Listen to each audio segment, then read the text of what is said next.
So I've been using these wall mount fixtures for carving for the past like 17 years. And I got this idea originally from Ron Adamson. Ron Adamson is the guy who really got me into bark carving, into carving portraits in wood, like, you know, the way that I do, and is a huge reason I do this. So full credit to him for this idea. I've kind of adapted it a little bit to my own design, and today I'm going to be showing you how I build that.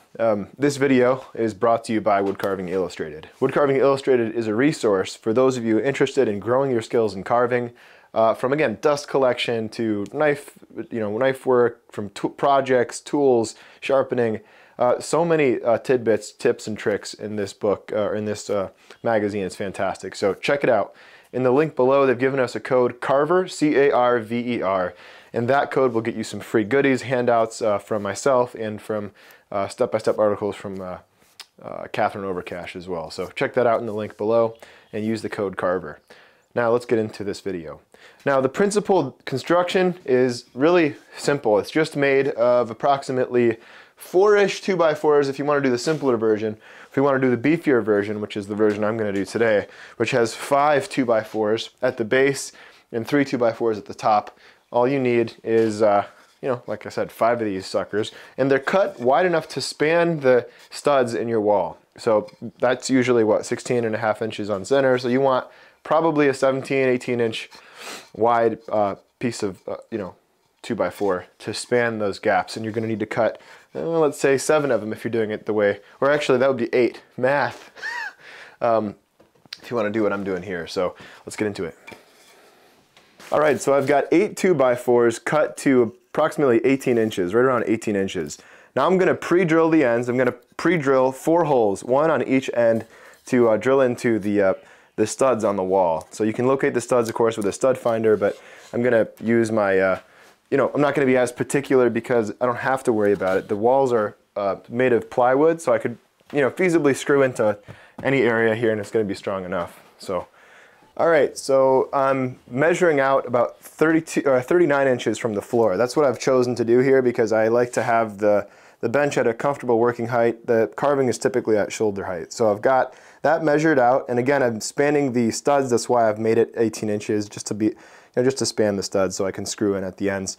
I actually haven't pre-drilled. I may end up just bypassing that because, 2x4s, it's probably not necessary. Although I'll probably pre-drill the last one so that the screws are nice and neatly set in. But so I'm just going to start screwing these in place, and Sam's going to hold them while I do so. And I'm just going to, well, it'll be a lot easier once I get the first one done, so I won't have to have him hold these. All right, let me just pop one of these suckers in.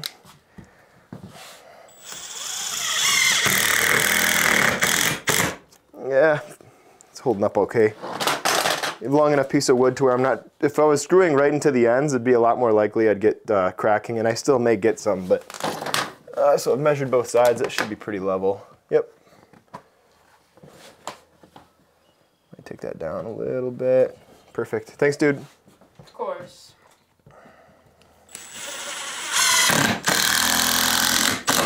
Yeah, that's fine.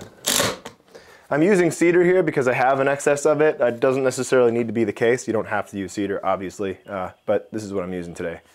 All right, I'm going to continue to stack these up. I'm going to stack 5 of these on top of one another to give myself a nice ledge to stack tools on when I'm carving, and it's also going to give me a nice distance from the wall so that I can comfortably work on the side of the pieces.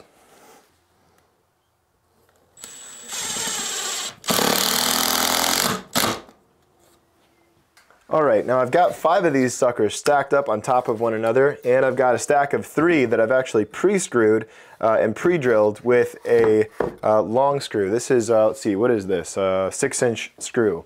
This is a coated screw with a star bit, and also known as a, oh gosh, what is it? A T30, that's what it is. And so it's a big old honking screw. It's gonna hold everything together. And I'm gonna come in with my stack of 3 here, and I'm going to set them at about 10.5 inches, just to match the existing ones that I have. You don't have to do that exact height, but I tend to like the angle that that gives me, and so 10.5 inches. I'm going to mark that out with a marker. Here it is. Always got these things hiding in here. Got one there, and I'm gonna mark this out here if I can without getting in trouble. Now I've got the 6-inch star drive screws mostly screwed through, but not quite through the third board, so that I can place them in their proper location and then drill them in. And I'm using beadboard against the wall, so it's pretty easy to see if things are lined up with the fixture down below. I'm gonna go right about there. Make sure I'm lined up down below with my pencil marks. That's good.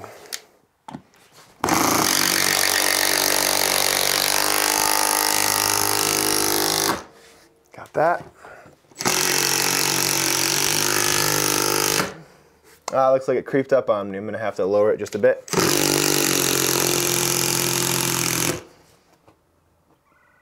Right there. Beautiful. Nice and sturdy. All right, so we've got our 32-inch 2x6, and we've got it centered here. I'm gonna leave about 6 inches of clearance at the top of this, from the top of these 2x4s, this upper stack here, and I'm just gonna center it.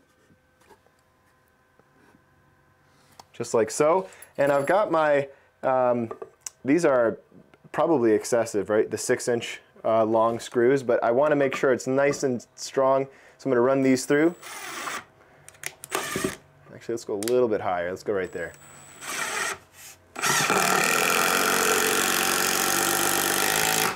Make sure we're still centered. Looking good.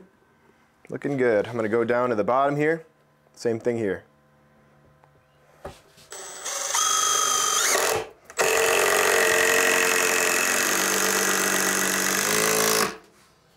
Looking good. Yes, forgot to pre-drill. Let's do that.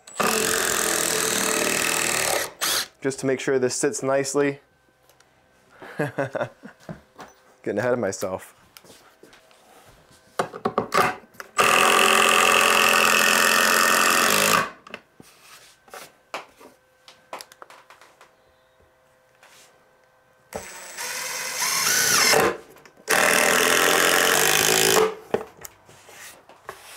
Beautiful.